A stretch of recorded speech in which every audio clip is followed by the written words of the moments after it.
So here's some demonstrations on the partial sums. So when we're doing partial sums, we add the ones first. So we add 7 plus 4, and 7 plus 4 is 11. And then we add our tens, which is 60 plus 50. We add 60 plus 50, we get 110. So our answer is 121. If we did another one, 45 plus 38. Again, we start in that ones column, and rather than carrying, or whatever we used to call that, we do that right here, 5 plus 8, because we're wanting them to get the understanding down. 5 plus 8 is 13, and then 40 plus 30 is 70, and we add that together, it makes 83. You may feel like this is a lot of steps. For example, on this last one, you may have said, well, it's just a lot easier to do it like this. 5 plus 8 is 13, 4, 5, 6, 7, 8, and it's 83. Well, that's true.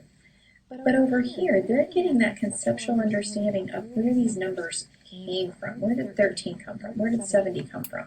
Once we've established all this, then we can move to this part right here that's so much easier. Again, we start with those base 10 blocks so they see it. We move it over here so that they can actually look and see where those numbers come from when we're adding actually numbers with it. And then when we're ready to move on, then they can do this part right here. So let's see what that looks like if you're thinking about it from the very beginning. So when you're thinking about this 42 plus 28, we've got second graders. And let's say that we're trying to get them to understand this. We're going to first start with those base 10 blocks, and they're going to be using those base 10 blocks to represent this. Because we can't do that right now, I'm going to do the base 10 drawing, which is actually step 2. But we would have 10, 20, 30, 40, 41, 42, and then adding 10, 20, 21, 22, 23, 24, 25, 26, 27, 28. Okay? So when we have 42 plus 28, we start with the ones, and we're adding 1, 2, 3, 4, 5, 6, 7, 8, 9, 10. Well, this is a 10. We're going to put all those together. They end up, we're going to trade it for a 10. And now we're going to add our tens together, 10, 20, 30, 40, 50, 60, 70. So our answer is 70. So once they conceptually get that, we haven't used numbers here. Do you see that? There's no numbers. We're just representing the numbers. Now we move to that 42 plus 28, and we're using partial sums at this point to say, okay, now, what did we do at the very beginning?